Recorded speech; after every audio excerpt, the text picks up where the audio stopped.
Imaginez un pays dont les stations de métro brillent avec toute la splendeur d'un hall de banquet, où chaque couloir est illuminé par des lustres en cristal qui évoquent la majesté des palais anciens. Visualisez des cités qui, depuis des siècles, semblent figées dans le temps, conservant leur architecture et leur atmosphère comme à l'époque d'Athènes, où chaque pierre raconte une histoire millénaire. Ajoutez à cela une mine d'or d'une telle grandeur qu'elle peut être aperçue depuis l'espace, brillant comme une étoile dans l'obscurité de la nuit. Si ces images vous semblent sorties d'un rêve ou d'un conte, alors il se pourrait fort bien que ce pays soit l'Ouzbékistan. Peut-être avez-vous simplement échappé à la curiosité sur cette terre mystérieuse, mais sans le savoir, vous avez laissé passer une occasion unique. Pourquoi un pays doté d'une histoire aussi riche, de miracles et de merveilles incomparables, reste-t-il si peu connu dans le monde ? Préparez-vous à découvrir 15 faits étonnants qui pourraient bien changer votre perception de cet endroit. Ces révélations vous captiveront, alors que vous garderez les yeux fixés sur un pays dont la réputation reste encore largement méconnue. Numéro 15. L'Ouzbékistan est un pays doublement enclavé, une situation rare et remarquable. Imaginez-vous en train de voyager à travers ces terres, sans jamais apercevoir la mer ou une étendue d'eau accessible. Peu importe la direction que vous prenez, le littoral reste hors de portée, car le pays ne possède pas de côte. En franchissant une frontière, vous vous retrouvez toujours dans une région sans accès à la mer. Ce phénomène géographique, exceptionnel, ne se trouve qu'en 2 endroits sur la planète, et l'Ouzbékistan en fait partie. Entouré par 5 nations également dépourvues de côtes, le Kazakhstan, le Kirghizistan, le Tadjikistan, l'Afghanistan et le Turkménistan, il se trouve isolé au centre de l'Asie. Ce double enclavement ne se limite pas à une simple absence d'accès à la mer, il impose à l'Ouzbékistan une dépendance totale au commerce terrestre, notamment avec ses voisins, la Chine et la Russie. Toute marchandise qui entre ou sort du pays doit traverser au moins 2 autres nations, transformant l'isolement en une véritable barrière. Imaginez une maison à plusieurs portes fermées, chaque pièce inaccessible sans passer par une autre, ce qui explique la nécessité pour le pays de développer un vaste réseau ferroviaire. Contrairement au Liechtenstein, petite principauté européenne enclavée, l'Ouzbékistan est immense, avec une superficie comparable à celle de la Suède. Sa population de 48 millions d'habitants vit au centre d'un espace géographique colossal, ce qui soulève la question: comment un pays aussi vaste et isolé parvient-il à survivre ? La réponse est encore plus étonnante lorsque l'on pense à ces villes anciennes, témoins d'un passé glorieux et d'une civilisation millénaire. Numéro 14. Certaines de ces cités sont plus anciennes que bien des manuels d'histoire scolaire ne le laissent supposer. Pensez-vous que la civilisation ait commencé en Europe ? Réfléchissez-y à 2 fois. Parmi les plus vieilles villes du monde, beaucoup ne se trouvent ni en Grèce ni à Rome, mais dans les sables d'Asie centrale, en Ouzbékistan. Des villes comme Samarcande, Kant ou Boukhara existent depuis plus de 2500 ans, ce qui leur confère une ancienneté comparable à celle de Babylone, voire supérieure à celle de Londres ou de Paris. Samarcande, autrefois le centre névralgique de la route de la soie, a été témoin de l'essor et du déclin d'empires, de conflits titanesques entre civilisations et de rencontres légendaires avec des figures telles qu'Alexandre le Grand, Gengis Khan ou Tamerlan. Ce qui rend cela encore plus remarquable, c'est que ces villes ne sont pas de simples vestiges du passé. Dans leurs ruines, la vie continue, comme si le temps s'était arrêté. Les habitants vivent, commercent, prient dans les mosquées anciennes et déambulent dans des rues étroites où l'histoire semble imprégner chaque pierre. Ces cités, tout en conservant leur patrimoine millénaire, restent vibrantes de modernité, témoignant d'une continuité étonnante entre passé et présent. Les merveilles de cette région dépassent de loin tout ce que l'on pourrait imaginer, et il est difficile de ne pas ressentir une certaine fascination en découvrant la grandeur de ces sites historiques et culturels. La mosquée du siècle, par exemple, se dresse majestueusement, invitant le voyageur à passer devant ses imposantes façades, impressionné par la richesse de son architecture. Autour d'elle s'étendent des bazars anciens, dont certains remontent à l'époque de l'Empire perse, témoignant d'un passé glorieux et d'un commerce florissant qui battait son plein bien avant que les universités européennes ne voient le jour. Ces marchés vibrants, riches en couleurs et en odeurs, offrent un véritable voyage dans le temps, où chaque étal raconte une histoire, chaque artisanat témoigne d'un savoir-faire transmis de génération en génération. Au cœur de ces villes, le madrasa, ou midris, constitue un lieu d'enseignement ancestral, où les savants transmettaient leurs connaissances bien avant que l'Europe ne construise ses premières institutions universitaires. La reconnaissance par l'UNESCO de ces cités comme sites du patrimoine mondial souligne leur importance en tant que véritable carrefour de culture, lieu où passé et présent se conjuguent harmonieusement. Lorsque l'on se tient sur la place Regestan, le regard porté vers le soleil qui filtre à travers des mosaïques colorées, il semble que l'on est pénétré dans un musée vivant, un lieu où chaque pierre, chaque motif raconte une histoire. Pourtant, ce musée n'est pas figé, il respire, il vit, il vibre au rythme des activités quotidiennes, commerce, repas, prières, qui donnent à cet endroit une âme singulière. Si cette expérience est nouvelle pour vous, il est probable que vous ne perceviez pas la profondeur de ce que vous voyez, car l'Ouzbékistan, avec ses trésors dissimulés, semble se cacher à la vue de tous. Mais ce n'est que le début d'un voyage qui promet encore bien d'autres découvertes. Si vous avez la chance de poursuivre cette aventure, n'oubliez pas de vous abonner, car cela nous aide à continuer d'explorer ces merveilles oubliées, ces trésors cachés que le temps n'a pas encore réussi à effacer. Préparez-vous maintenant à entendre une histoire aussi terrifiante qu'inoubliable, une catastrophe si dévastatrice qu'elle a laissé derrière elle un paysage désertique de craquelures et de rouille, où des navires immobilisés gèlent sur un sable sec, comme figés dans une éternelle pause de désolation. Imaginez un instant un lieu où les vagues, jadis puissantes, s'écrasaient avec force contre les rivages, apportant vie et mouvement. Aujourd'hui, c'est une scène de désolation, l'une des pires catastrophes environnementales de l'histoire moderne, la catastrophe de la mer d'Aral. Vous avez probablement entendu parler du phénomène de dessèchement des lacs, mais ici, il faut voir pour croire. Imaginez la scène, toute une mer qui, en un clin d'œil, disparaît sous vos yeux, laissant derrière elle un paysage de dévastation. Une réalité effrayante, qui témoigne de l'ampleur de cette tragédie. La mer d'Aral, dans les années 60, a été victime d'un changement radical du cours de ses rivières, orchestré par l'Union soviétique pour détourner l'eau vers le désert, afin d'alimenter la culture du coton.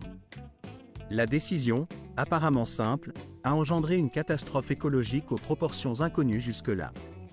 En DVETISASISEM, la mer avait rétréci d'environ 90%, laissant derrière elle des villages de pêcheurs abandonnés, où les navires rouillent à des dizaines de kilomètres de l'eau la plus proche. La poussière du fond marin, exposée, libère des substances toxiques, constituant une menace grave pour la santé des populations locales et pour l'environnement tout entier. Ce désastre ne se limite pas à un simple problème climatique, c'est une tragédie causée par l'homme, qui a détruit une mer autrefois nourricière, apportant vie à des millions de personnes. Aujourd'hui, la mer d'Aral n'est plus qu'un souvenir, un paysage toxique et oublié. Pourtant, ses conséquences se font encore sentir à travers toute la région, comme une cicatrice indélébile dans l'histoire environnementale. C'est une leçon que nous ne devons jamais oublier, un avertissement gravé dans la mémoire collective. Parce que, peut-être, ce que vous ignorez, c'est que cette catastrophe n'est qu'un exemple parmi d'autres, et que le danger rôde toujours. La question qui demeure est, de quel passant du cyrillique au script latin, le pays a su insuffler à sa langue un souffle de modernité, conférant à cette dernière une sonorité renouvelée et dynamique. Lors de leur séjour à Tachkent, la majorité des voyageurs s'attendent à voir des panneaux d'information rédigés en russe, une langue encore omniprésente dans la capitale ouzbèque, mais ils découvrent également, partout dans les rues, la présence vibrante de l'alphabet latin ouzbèque. Cette transition linguistique ne se limite pas à un simple changement d'écriture, elle témoigne d'une volonté de renouer avec un héritage culturel plus vaste, celui d'un territoire turc immense qui s'étend à travers l'Asie centrale, déploie ses frontières jusqu'à certaines régions de l'Europe de l'Est, et touche également des zones de la Chine.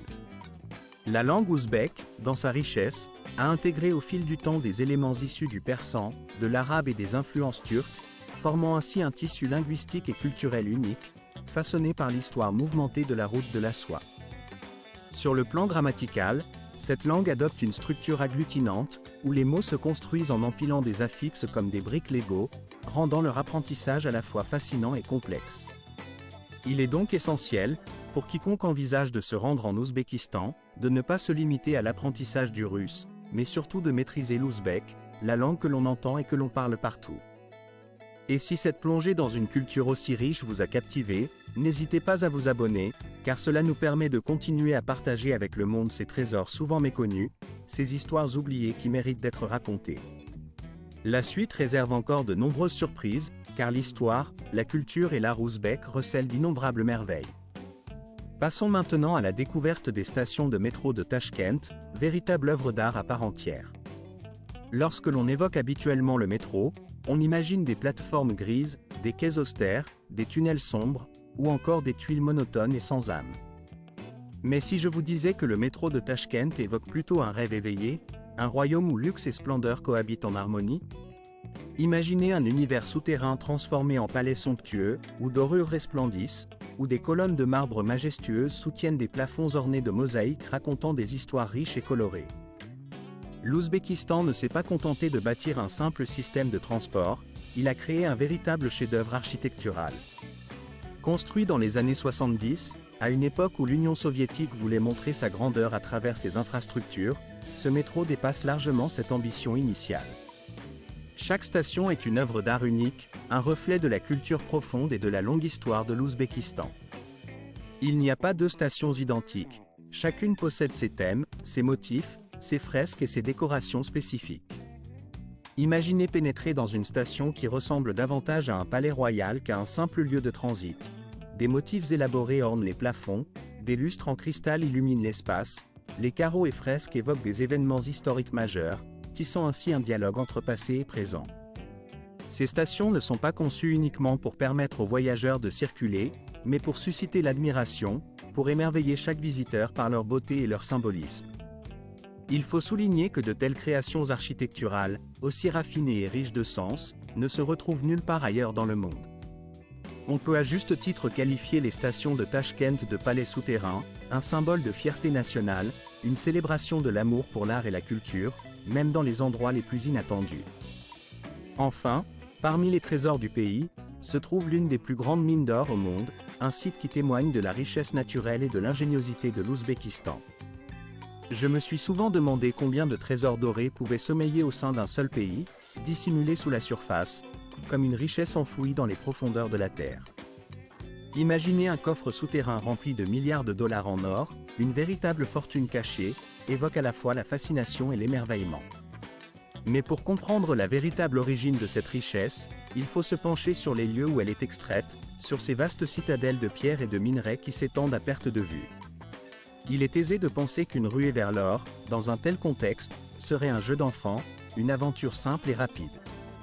Pourtant, la réalité dépasse souvent la simple imagination. Bienvenue en Ouzbékistan, un pays dont le nom évoque peu souvent la richesse minière, mais qui recèle en son sein l'une des plus grandes mines d'or au monde, la mine de Muranto. Située dans le désert de Kojelkom, cette gigantesque opération minière s'étend sur plus de 3,5 miles de long, ainsi que 2,5 miles de large, formant un immense labyrinthe souterrain. Un véritable enchevêtrement de tunnels et de galeries, creusés dans la roche, qui forment une sorte de coffre-fort gigantesque, regorgeant de trésors précieux. De cette mine jaillit chaque année une quantité impressionnante, dépassant 2 tonnes d'or, ce qui représente des millions d'onces. Ce qui, dans ce contexte, paraît presque incroyable, c'est que l'Ouzbékistan figure régulièrement parmi les principaux producteurs d'or à l'échelle mondiale. Parfois même, ce pays dépasse les grandes puissances minières reconnues dans le secteur, telles que l'Afrique du Sud, le Canada ou l'Australie. La mine de Muranto, par sa taille et sa production, est une véritable merveille géologique et industrielle. Elle s'étend sur un territoire si vaste que l'on pourrait la comparer à une ville souterraine, un véritable labyrinthe de tunnels, de galeries et de puits s'enfonçant profondément dans la roche. Son importance économique est indéniable, elle fournit un approvisionnement constant en or, alimentant non seulement le marché national, mais aussi le marché mondial, contribuant ainsi à la stabilité financière et à la croissance économique du pays. Pourtant, ce qui est particulièrement étonnant, c'est que, malgré l'ampleur de cette exploitation, peu de gens connaissent véritablement l'existence de cette mine, ou comprennent l'ampleur de ce que l'on extrait ici. La réalité est que l'or tiré de ces profondeurs est produit dans des volumes si considérables que l'on considère généralement que les réserves sont presque inépuisables, ou du moins, qu'elles dureront encore longtemps. Le gouvernement ouzbek a su tirer parti de cette richesse précieuse pour renforcer ses fondations économiques. À travers une gestion habile et stratégique, il investit dans les infrastructures, modernise ses réseaux et s'efforce d'améliorer le niveau de vie de ses citoyens. L'or de Muranto ne se limite pas à une simple ressource minière, il devient une véritable source de puissance, un levier pour renforcer la position de l'Ouzbékistan sur la scène internationale. Il s'agit d'un véritable trésor national, une manne inépuisable qui permet au pays de se projeter avec confiance dans l'avenir. Parmi ces trésors dissimulés dans cette terre riche en minéraux, figure également un objet d'une valeur inestimable, bien au-delà de l'or, l'un des plus anciens Corans connus dans le monde. Imaginez-vous, un manuscrit datant de plusieurs siècles, conservé dans un lieu où le temps semble s'être arrêté. Quel âge pensez-vous qu'il pourrait avoir? Peut-être 100, peut-être 200 ans? Et si je vous disais que ce Coran, l'un des plus anciens encore existants, se trouve précisément ici, en Ouzbékistan? Plus précisément, dans la capitale, Tachkent, où il est conservé avec tout le soin du monde depuis plus de 1300 années. Ce précieux manuscrit, connu sous le nom de Coran d'Othman, remonte à l'époque du calife Othman ibn Affan, considéré comme l'un des plus proches compagnons du prophète Mahomet. Il s'agit d'un document exceptionnel, probablement l'une des premières copies du texte sacré, ayant traversé les siècles, les invasions, les guerres, et même des catastrophes naturelles. La science pense que ce manuscrit est une des premières versions du Coran, une véritable relique de l'histoire islamique. La finesse de son écriture, réalisée sur du parchemin, témoigne d'un l'Ouzbékistan, bien qu'étant un pays où la religion occupe une place importante dans la vie quotidienne de nombreux habitants, fonctionne néanmoins comme un État laïque. La majorité de la population est musulmane, ce qui confère à la société une identité religieuse forte et profondément ancrée dans ses traditions ancestrales. Cependant, le gouvernement n'a jamais adopté ni appliqué de loi religieuse stricte, respectant scrupuleusement le principe constitutionnel selon lequel chaque citoyen doit bénéficier de la liberté de religion. La Constitution de la République d'Ouzbékistan établit clairement une séparation entre l'État et la religion, garantissant à tous le droit de pratiquer la foi de leur choix ou de ne pas en pratiquer du tout. C'est là une particularité qui intrigue et fascine, car, malgré la majorité musulmane, nombreux sont ceux qui mènent une vie marquée par la laïcité, en harmonie avec leur patrimoine islamique tout en appréciant la liberté individuelle. Ce subtil équilibre entre le respect des traditions religieuses et la préservation des libertés fondamentales confère à l'Ouzbékistan une identité véritablement unique dans la région. La manière dont cette coexistence se manifeste dans la vie quotidienne, notamment à la campagne, est tout simplement remarquable. La religion y est profondément respectée, tout en étant intégrée dans un cadre qui laisse à chacun la latitude de choisir sa voie. La cohabitation de ces deux dimensions, parfois perçues comme opposées, se déroule avec une harmonie qui étonne et inspire. Restez avec nous, car dans la prochaine partie, nous explorerons plus en détail cet étonnant mélange de politique et de culture qui confère à l'Ouzbékistan son caractère inégalé. En quatrième position, il faut souligner que ce pays est le pionnier en Asie centrale à avoir lancé un train à grande vitesse. Imaginez-vous parcourant le désert à une vitesse dépassant les 240 km/h, filant à toute allure comme dans un film de science-fiction. Pourtant, cette vision n'est pas une fiction. En 2011, l'Ouzbékistan a marqué l'histoire en inaugurant le premier train à grande vitesse dans la région. Ce n'est pas seulement une avancée technologique, mais aussi une étape symbolique, car ce train, baptisé Afrosiab, relie aujourd'hui deux villes emblématiques du pays, Tachkent, la capitale, et Samarcande, joyau de l'histoire et de la culture ouzbèque. La durée du trajet a été considérablement raccourcie, passant de 4 heures à seulement 2, ce qui facilite désormais la mobilité entre ces deux centres majeurs. Mais cette innovation ne se limite pas à la vitesse, elle symbolise également la connexion entre un passé glorieux et un avenir prometteur. Samarcande, autrefois le centre névralgique de la route de la soie, fut un carrefour de civilisation, d'empire et de culture. Aujourd'hui, grâce à l'infrastructure moderne du haut débit, il est possible de passer en quelques minutes d'un patrimoine ancestral à un paysage aux réalisations contemporaines. Ce n'est que le début, car l'ambition du pays est de développer un réseau ferroviaire à grande vitesse étendu à toute la région, rendant ces trains rapides et modernes monnaie courante en Asie centrale. Dans un contexte où l'infrastructure a traditionnellement évolué lentement, cette avancée marque une véritable révolution, annonçant une ère nouvelle pour la mobilité et le développement régional. Qu'en quatrième position, il faut également évoquer la place de l'Ouzbékistan dans l'agriculture mondiale, notamment en tant que l'un des principaux producteurs de melons. Ces fruits, juteux, sucrés et rafraîchissants, sont une véritable gourmandise, surtout lors des chaudes journées estivales. Mais savez-vous d'où proviennent les meilleurs melons de la planète? Croyez-le ou non, l'Ouzbékistan figure parmi les leaders mondiaux dans leur culture, et ces melons sont réputés pour leur douceur exceptionnelle et leur texture délicate. Chaque année, le pays consacre plus de 2 millions de tonnes à la culture de céréales et de fruits, dont une part importante est constituée de melons, notamment la variété renommée Cholgache, célèbre pour son goût exquis et sa chair fondante. Les champs de melons s'étendent sur 1000 gers, une unité de mesure locale, et abritent une diversité de variétés que l'on ne trouve nulle part ailleurs dans le monde. Des cantaloupes aux pastèques, ces cultures colorent le paysage et alimentent la fierté nationale. La richesse agricole de l'Ouzbékistan, notamment dans la culture des melons, illustre l'importance de cette tradition ancestrale, tout en s'inscrivant dans un climat désertique presque aride, où la sécheresse semble régner sans relâche. Certains fruits parviennent à prospérer avec une étonnante vitalité, comme si la nature elle-même avait créé un microcosme de fertilité au cœur de cette terre hostile. Ces délices qui poussent dans ce paysage aride évoquent un paradis naturel, un véritable trésor pour tous ceux qui consacrent leur vie à la sélection des melons, ces fruits emblématiques de cette région. Le secret de leur goût exceptionnel ne réside pas uniquement dans la variété ou la semence, mais dans une alchimie subtile qui repose entièrement sur des conditions climatiques particulières, d'une rareté. La vallée de Fergana, joyau de cette contrée, a transmis de génération en génération un savoir-faire minutieux, une culture traditionnelle qui façonne chaque étape de la culture, du semis à la récolte. C'est dans ce contexte que se dévoile une vérité fascinante. La douceur de ces melons n'est pas le fruit du hasard, mais le résultat d'un équilibre fragile entre le sol, la température, le vent et l'humidité, tous orchestrés par un savoir ancestral.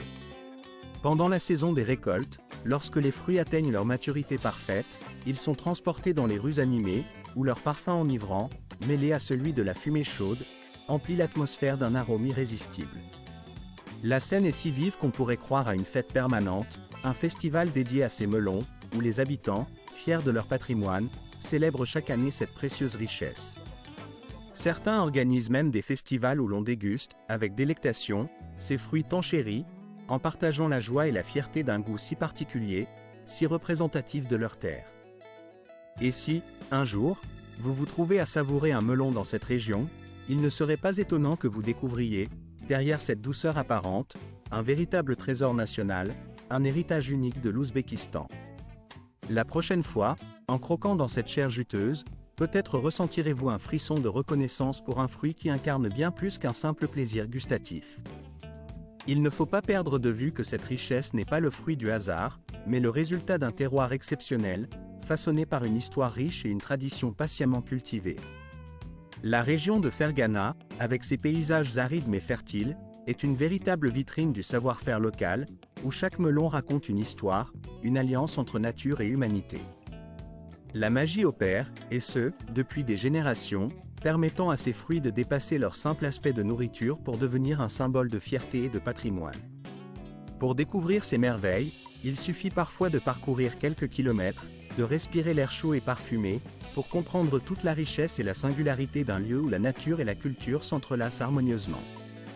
La vallée de Fergana, véritable écrin de tradition, continue d'offrir à ses habitants et à ses visiteurs un goût, une expérience, un souvenir irrésistible, qui restera gravé dans leur mémoire longtemps après avoir quitté ces terres. Et maintenant, si vous souhaitez en savoir davantage sur cette région fascinante, il ne vous reste qu'à écouter ces histoires, ces légendes, ces secrets bien gardés, car elles regorgent d'anecdotes étonnantes qui méritent d'être racontées. La richesse de l'Ouzbékistan ne se limite pas à ses paysages ou à ses fruits, mais s'étend aussi à ses monuments, à ses symboles qui évoquent un passé glorieux et une identité forte. Numéro 5. Installé en plein cœur de Tachkent, le monument dédié aux cosmonautes ne manque pas d'attirer l'attention par sa silhouette élancée et ses détails sophistiqués. Il évoque immédiatement la course à l'espace, cette aventure humaine qui a captivé le monde entier, et rappelle la présence de figures emblématiques comme Youri Gagarin, premier homme à avoir flotté dans l'espace. La question qui peut surgir est la suivante. Serait-on en droit d'attendre la présence d'un monument dédié à l'espace dans une région aussi éloignée de l'Europe ou de l'Amérique? La réponse surprend souvent ceux qui découvrent cette œuvre imposante. Un monument majeur, qui trône fièrement dans la capitale ouzbèque, symbolise non seulement la passion pour l'exploration spatiale mais aussi l'importance historique de la participation de l'Ouzbékistan à cette aventure. Ce monument, qui ne se limite pas à sa forme élégante, constitue une véritable déclaration de les habitants ordinaires, souvent plongés dans leurs préoccupations quotidiennes, ont vu leur épargne s'évaporer en un instant, comme si un souffle de vent soulevait tout ce qu'ils avaient patiemment accumulé au fil des années. Pourtant, un tournant décisif est survenu, marquant un véritable renouveau pour le pays. En l'an 2000, l'Ouzbékistan a entrepris une série de mesures audacieuses, engageant une réforme en profondeur de sa dénomination monétaire et une révision radicale de sa politique financière. Ces actions courageuses ont permis au pays de freiner l'inflation galopante qui l'avait tourmenté pendant si longtemps, tout en jetant les fondations d'une économie plus stable et plus résiliente. Malgré le chaos économique et financier qui l'avait secoué dans le passé, la situation a commencé à se redresser progressivement. Aujourd'hui, l'Ouzbékistan jouit d'une croissance économique rapide, illustrée par une stabilité plus solide et une attractivité grandissante pour les investisseurs étrangers, qui voient dans cette nation un marché prometteur. Alors, comment ce pays est-il parvenu à transformer un contexte d'hyperinflation en une confiance durable et une croissance soutenue, en seulement quelques années? La réponse n'est pas simple, mais elle recèle des leçons précieuses. Et pourtant, ce n'est qu'un début, car le meilleur reste encore à venir, avec des faits étonnants qui continuent de surprendre. Numéro 3. La Tour de la Mort, à Boukhara, servait autrefois de lieu d'exécution publique. Vous êtes-vous déjà demandé ce que signifiait réellement la mort dans l'Antiquité? Comment les méthodes d'exécution ont-elles évolué au fil du temps, et de quelle manière ces villes anciennes ont-elles influencé ces pratiques sombres et terrifiantes? Boukhara, cette cité aux mille secrets, possède un passé marqué par l'effroi. La Tour de la Mort, ou Zindan, était un lieu tristement célèbre où les criminels étaient conduits pour y subir leur ultime punition. Cette ancienne structure, qui a survécu à travers les siècles, a longtemps été le dernier refuge pour de nombreux prisonniers, une incarnation du pouvoir sévère et de la justice implacable. Mais ce qui peut surprendre, c'est que cette tour ne se limitait pas à être un simple lieu d'exécution. Elle était également utilisée comme prison, où les détenus étaient enfermés dans des conditions épouvantables, souvent dans l'oubli et la détresse. La chose la plus terrible à savoir est que, après l'exécution, les corps étaient jetés dans un trou creusé à la base de la tour, laissant derrière eux une trace sombre et sinistre dans l'histoire de la ville. Exactement comme cela s'est produit pour des milliers de personnes au fil des siècles, cette pratique a laissé une empreinte indélébile dans la mémoire collective. La légende obscure de la Zindan continue de planer sur Boukhara, ses histoires de mort et de justice brutale restant une partie intégrante de son passé mystérieux. Aujourd'hui, cette tour macabre est devenue un site touristique, un lieu de mémoire qui rappelle avec force la dureté de l'ancien système de justice et de punition. On pourrait s'étonner qu'une ville réputée pour ses mosquées majestueuses et son architecture raffinée cache un secret aussi sombre. Si cette révélation vous a captivé, sachez que l'histoire ne s'arrête pas là, et que d'autres découvertes encore plus fascinantes vous attendent.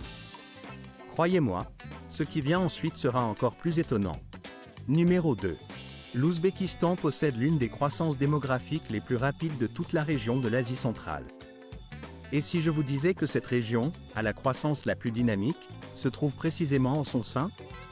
La population ouzbèque connaît une augmentation spectaculaire, qui ne cesse de s'accélérer depuis plusieurs décennies. À présent, plus de 34 millions de personnes vivent dans ce pays, et le taux de croissance annuel dépasse 1,5%. De surcroît, près de la moitié des habitants ont moins de 30 ans, témoignant d'une jeunesse vibrante et pleine d'énergie. La dynamique démographique de l'Ouzbékistan soulève de nombreuses questions quant à son impact futur sur la région. Comment cette croissance rapide influencera-t-elle le développement économique, social et politique de ce pays et de ses voisins? Les années à venir seront sans doute déterminantes pour comprendre si cette jeunesse en pleine expansion pourra propulser le pays vers de nouveaux sommets, ou si elle engendrera des défis insoupçonnés. Le changement démographique qui s'opère en Ouzbékistan, avec l'émergence d'une jeunesse dynamique, représente une véritable force vive susceptible de transformer non seulement ce pays, mais également toute la région de l'Asie centrale. Ce phénomène, à la fois porteur d'espoir et de défis, soulève des questions cruciales quant à la capacité du gouvernement à répondre aux besoins croissants d'une population en pleine expansion. En effet, une croissance rapide du nombre d'habitants implique la nécessité de fournir à des millions de jeunes une éducation de qualité, des soins de santé adaptés, ainsi que des opportunités professionnelles suffisantes pour assurer leur avenir. La question qui se pose alors est de savoir si le pays pourra, dans un contexte de ressources souvent limitées, bâtir une prospérité durable tout en garantissant une qualité de vie décente à cette jeunesse prometteuse. Suivre l'évolution de cette situation devient essentiel, car il est probable que l'avenir de l'Ouzbékistan repose en grande partie sur la vitalité et l'engagement de ces jeunes générations. Leur potentiel pourrait bien être la clé d'un avenir puissant et prospère pour la nation tout entière. Parmi les éléments qui illustrent cette richesse culturelle, la musique traditionnelle ouzbèque occupe une place de choix. Elle a été reconnue et inscrite sur la prestigieuse liste du patrimoine immatériel de l'UNESCO, témoignant de son importance pour l'identité nationale. Imaginez un instant que la sonorité de cette musique soit si profonde, si intense qu'elle parvient à transmettre l'âme même du peuple ouzbek, à toucher le cœur de chaque individu et à incarner l'esprit de toute une nation. Pensez également à sa singularité, si remarquable que le monde a décidé de la préserver pour les générations futures, en la plaçant parmi les trésors précieux du patrimoine culturel immatériel de l'humanité. La musique traditionnelle de l'Ouzbékistan ne se limite pas à de simples sons. Elle constitue un lien vivant entre le passé ancestral et le présent vibrant du pays, un témoignage de sa culture profonde et de son originalité. En 2011, cette tradition musicale a été officiellement reconnue par l'UNESCO, une étape qui n'était pas simplement une formalité, mais une véritable consécration. Riche en rythmes complexes et en mélodies élaborées, cette musique reflète des siècles d'échanges culturels, intégrant des influences persanes, turques, ainsi que des motifs caractéristiques de l'Asie centrale. Toutefois, son importance va bien au-delà de l'esthétique. Elle représente une véritable protection d'une tradition vivante, façonnée par des générations de musiciens et de passionnés, qui ont transmis leur savoir et leur amour de la musique à travers le temps. Instruments tels que le dutar, le tanbour ou le jizak, encore utilisés aujourd'hui, incarnent cette transmission, diffusant l'esprit ouzbek à travers le monde. Dans un monde où la rapidité et la modernité semblent tout emporter sur leur passage, la musique rappelle à chacun l'importance cruciale de préserver le patrimoine culturel comme fondement de l'identité nationale. Que ce soit lors des mariages ou des fêtes traditionnelles, ces sons continuent de résonner à travers tout le pays, tissant un lien indéfectible entre la vie quotidienne et l'histoire riche de l'Ouzbékistan. Et pour approfondir votre connaissance, voici 15 faits étonnants sur ce pays fascinant, dont certains pourraient bien vous surprendre. Depuis la découverte d'artefacts anciens jusqu'aux changements audacieux qui façonnent aujourd'hui la nation, l'Ouzbékistan regorge de surprises insoupçonnées. J'espère que cette vidéo vous aura captivé autant qu'elle m'a enthousiasmé à la réaliser. Si tel est le cas, n'hésitez pas à cliquer sur le bouton « J'aime » et à vous abonner à la chaîne pour ne rien manquer des prochaines vidéos passionnantes que nous préparerons. Votre soutien est précieux et nous encourage à continuer à produire un contenu toujours plus riche et intéressant. Pensez également à regarder la vidéo suivante qui apparaîtra à l'écran, car je suis convaincu que vous y trouverez autant de plaisir que dans celle-ci. N'oubliez pas de laisser un commentaire pour nous indiquer le pays que vous souhaitez découvrir lors de nos prochaines explorations, afin que nous puissions vous emmener là-bas. Merci infiniment d'avoir pris le temps de regarder cette présentation, et à très bientôt pour une nouvelle aventure dans le monde fascinant de l'Ouzbékistan ou d'ailleurs.